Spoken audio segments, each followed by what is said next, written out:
Ini kita lanjutkan lagi untuk bagian yang ketiga, yaitu dimana kita melanjutkan lagi materinya ke slide yang ketiga, ya, slide yang ketiga. Sekarang kita lihat codingannya, kita geser ke kanan, kemudian kita klik kanan, tekan gandakan. Nah, kita taruh di sini. Itu. Kemudian kita kembalikan laginya ke sini. Ke sini. Kita kembalikan lagi ke sini. Nah, kita taruh lagi di sini. Gitu ya. Sejajar ya, jika dia sejajar, karena dia kondisi logika atau kondisi dimana pilihan alternatif. Jika kalau tidak ini gitu ya kan. Nah, di sini menyentuh mouse pointernya diganti menjadi yang lainnya. Contoh, bukan, ini diganti ya, diganti dengan, nah, ini kita ganti. Lihat ke sini, ke sensor ya, ke sensor atau sensing ya. Kita pakai bahasa Indonesia aja ya. Bentar, karena udah terlanjur ini. Kemudian kita pergi ke sensor ya, ke sensor kita pakai yang ini, kita pakai yang ininya dikesinikan, kemudian kita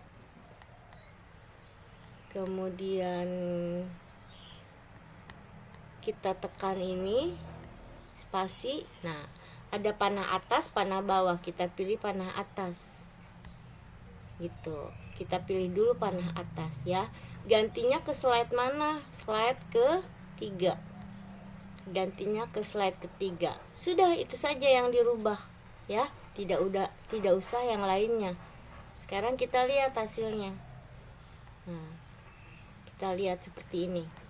Kita coba jalankan walaupun dia ada di sini nih. Kalau kita jalankan, nah, dia akan kembali lagi ke awal. Ingat, tombol yang menjadi kuncinya apa?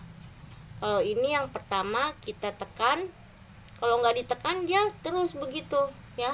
Nah, kita tekan tombol ini, kemudian kita tekan apa nanti yang berikutnya. Nah, kita tekan spasi.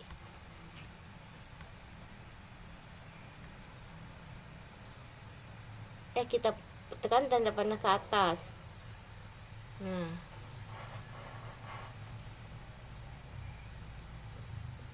seperti itu.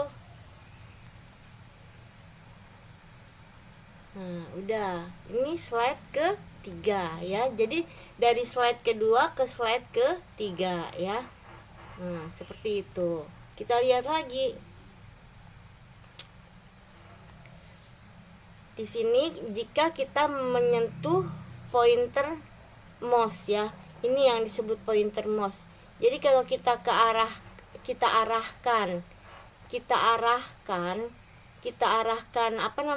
pointer mouse ini ke badan dia, maka dia akan langsung ke slide 2. Terus kalau kondisi yang bawah, jika kita tombol panah atas kita tekan, maka kita akan ke slide 3. Kira-kira sampai di sini bisa dipahami atau tidak? Jadi di sini ada 2 kondisi ya yang membuat dia beralih ke slide berikutnya. Yang pertama ya yang akan kita lakukan di sini yaitu pointer mouse ya. Yang kedua adalah panah atas ya. Saya ulangi lagi. Apabila ditekan, dia secara default kembali lagi ke backdrop yang pertama, dimanapun dia berada sampai backdrop 5K, kondisi terakhir tampilannya. Apabila kita tekan tombol start, dia akan kembali lagi secara default ke backdrop yang pertama. Itu enaknya. Jadi kita nggak usah ngarahin secara manual lagi guys, nggak usah secara manual lagi, kita jalankan tuh. Ingat di sini yang menjadi kata kuncinya yaitu tombol mouse ini diarahkan ke badannya. Kalau enggak dia akan nabrak terus mentok. Nah, seperti itu. Makanya kita arahkan seperti ini. Dia ke slide 2. Nah, di sini kata kuncinya apa? Berarti tekan tombol panah atas, baru dia ke slide 3. Nah, kalau enggak dia diam aja. Tuh, dia diam aja. Slide panah tombol panah atas. Tombol panah atas. Kita tekan tombol panah atas.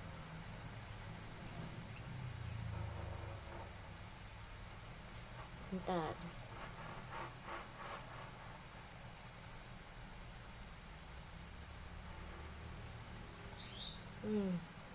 Agak ada yang ini di sini.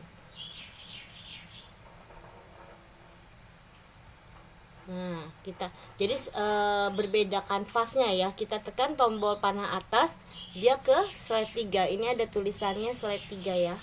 Ada tulisannya slide 3. Jadi masing-masing kata kunci itu dia kita harus perhatikan di sini. Bu kok nggak jalan gitu, bu kok dia nggak beralih ke slide 3. Ya kita nggak boleh salah ya, nggak boleh salah ya. Ini yang harus digarisbawahi.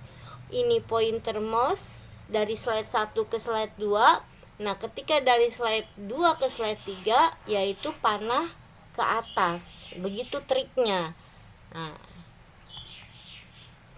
kita cut dulu. Lagi materinya.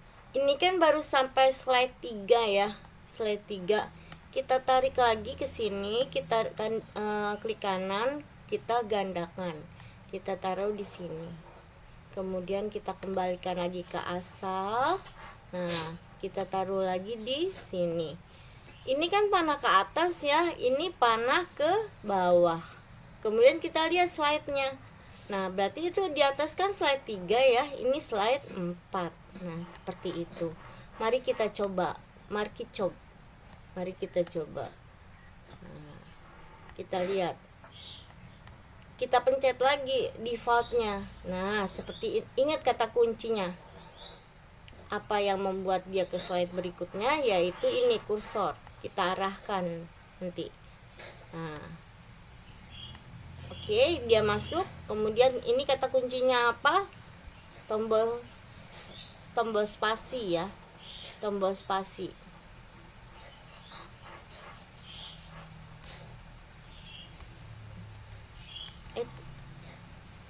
Panah ke atas. Sorry, panah tuh. Kan kalau lupa begitu, panah ke atas ya. Bukan tombol spasi, panah ke atas. Kemudian yang ini apa? Tanda panah ke bawah. Oke, slide 4 ya guys. Slide 4. Jadi kita mesti ingat gitu ya, mesti ingat kenapa? Karena memang seperti itulah kondisi-kondisi yang ada pada codingan. Ya. Nah, kalau dalam kondisi ini kita nggak bisa ngutak-atik ya. Dia kalau udah dia ini pesisiran nih. Kita kecilkan dulu, baru di sini kita bisa ngotak-atik gitu. Kita matikan dulu. Kita ulang lagi sekali lagi biar paham ya. Biar paham. Kita tinggal satu slide lagi ya. Tinggal satu slide lagi. Biar paham, oke, kita ulangi lagi. Ingat kata kuncinya ya. Kata kuncinya apa? Ini pointer mouse, ini panah ke atas, ini panah ke bawah ya. Ada 4 slide, tetapi yang beralihnya itu mempunyai 3 kondisi ya, untuk beralih dari slide 1 ke slide yang berikutnya. Ini kan dia jalan ya, kan dia berjalan. Kalau yang kemarin backdropnya yang berjalan, kalau ini dianya yang berjalan, slide-nya diam gitu. Itu perbedaannya. Kalau yang kemarin backdropnya yang berjalan, kalau yang ini orangnya yang berjalan, seperti itu. Oke, kita praktekkan sekali lagi ya, secara default. Nah, oke, ini kata kuncinya yaitu ini tanda panah ya, tanda panah. Ketika sampai di pojok kita arahkan, nah masuk dia. Nah, ini tanda panah ke atas. Ingat, ini tanda panah ke atas untuk ke slide 3. Tanda panah ke atas. Nah, masuk dia slide 3 nih, slide 3.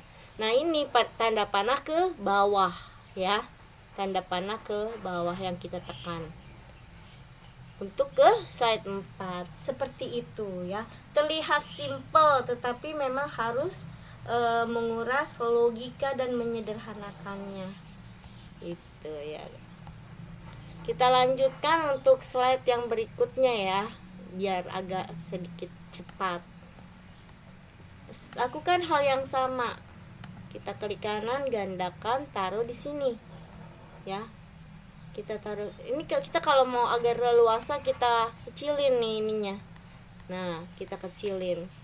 Kita taruh di sini, kita taruh di sini ya. Panah ke bawah kan udah. Nah, kita lihat lagi sini ada apa aja lagi.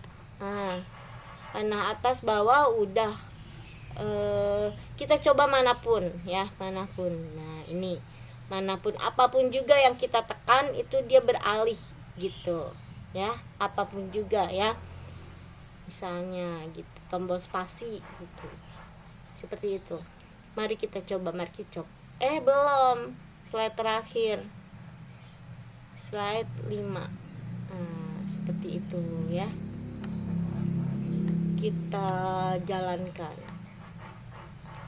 Kita coba tekan, balik lagi ke default. Ingat ini kata kuncinya. Ini kata kuncinya slide 1 ke slide 2 itu kata kuncinya kursor. Tekan kemudian yang ini kata kuncinya ada tombol panah ke atas untuk dia beralih dari slide 2 ke slide 3. Ya. Nah. Salah tekan itu, nanti kita ulangi lagi. Ada kerancuan di sini, ada kerancuan, berarti kalau tombol manapun kurang ya, tombol manapun kurang signifikan, jadi dia ambigu ya, ambigu nantinya. Jadi kita ganti saja, mohon maaf, kita ganti saja ya, kita arahkan, pastikan dia jangan mana saja, jadi ambigu ya. Memang nggak boleh di dalam pemrograman itu ambigu ya. Kita kasih kiri aja. Kita ulang lagi sekali lagi untuk memastikan. Oke. Tekan lagi. Nah, ini tanda kursor.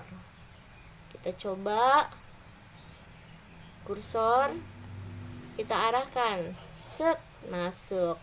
Kemudian ini tanda panah ke atas. Ini tanda panah ke atas. Ya. Ke slide 3. Nah, ini nanti slide 3 ke slide 4 tanda panah ke bawah.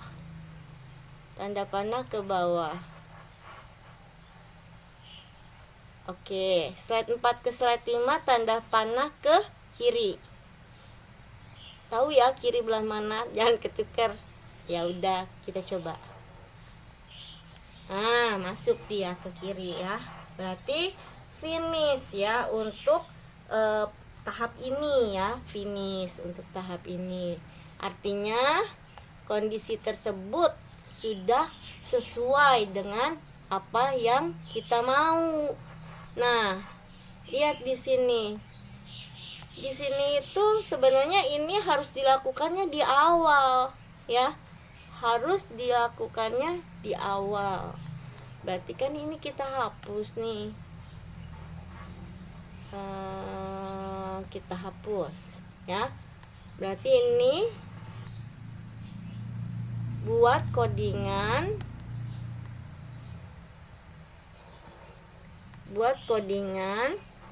tadi kan kita udah 2 slide ya. Buat codingan agar sprite Ibu Yus beralih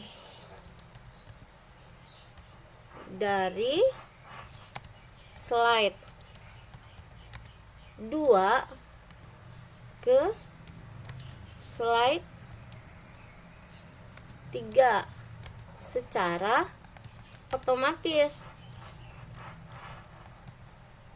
Nah, otomatisnya itu yang harus kita pikirkan, apa yang dilakukan. Nggak mungkin komputer itu secara ajaib dia melakukan secara otomatis, itu tidak mungkin sayang. Itu harus ada yang namanya program ya, itu harus di coding.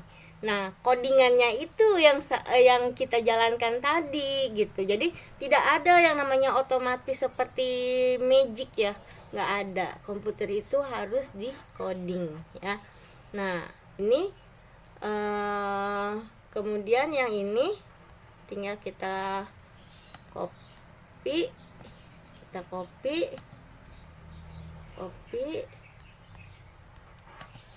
paste. Nah, yang kedua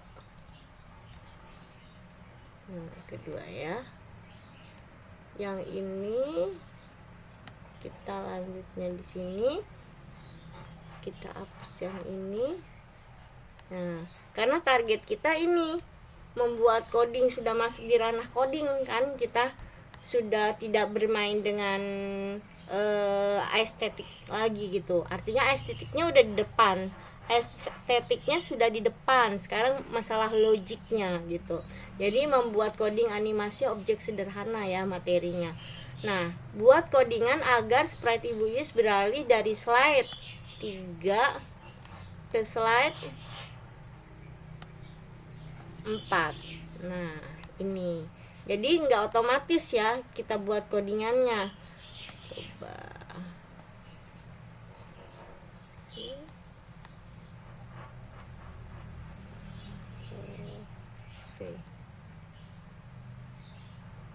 nah, ceritanya saya pakai keyboard ini karena saya kurang familiar dengan yang singkat-singkat begitu. Saya terbiasa menjelaskan secara teoritis gitu, jadi agar bisa diikuti, jadi nggak cuma dalam ingatan saja tetapi terpatri gitu, masuk di akal gitu.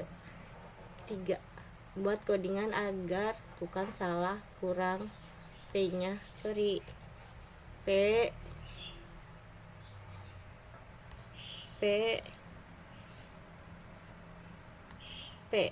oke. Beralih dari slide 4 ke slide 5. Nah, finish di sini. Oke. Kita simpan. Untuk apa? Supaya apa yang kita tuliskan itu yang kita lakukan atau kita kerjakan, dan itu kita biasakan ya. Nah, kemudian kita lihat ini kan sudah selesai ya, sudah selesai untuk yang ini. Tapi masih ada lagi nih, masih ada burung sama masih ada kupu-kupu. Harus kita bagaimanakan gitu, harus kita bagaimanakan. Nah, nanti makanya yang namanya materi ini tidak bisa tidak bisa poktorolong gitu istilahnya. Nggak bisa sekilas info, karena saya ingin melalui materi ini apa yang kita apa yang kita kerjakan itu bisa langsung terduplikasi sebenarnya, tanpa mengandalkan tatap muka dengan saya. Jadi bisa mengikuti melalui rekaman saya ini, itu maksudnya. Jadi detail ya, karena saya juga belajarnya banyak dari YouTube ya, udah nggak ada dosen lagi gitu, nggak sanggup S3 ya kayaknya. Jadi saya belajarnya dari Mbah Google, jujur gitu. Nah, saya butuh penjelasan yang detail, itu yang saya rasakan. Maka dari itu saya buat sedetail mungkin ya. Di sini belum kita kasih codingan. Kalau ini kan udah nih tuh, codingannya udah panjang. Ini baru satu sprite sayang, ini baru satu sprite codingannya ya. Nah, sedangkan ini belum, makanya nanti di sesi berikutnya ya, biar enggak terlalu panjang gitu kan. Ini sudah sampai sini nanti kita. Nah, oke, seperti itu untuk sesi ketiga ya, untuk pertemuan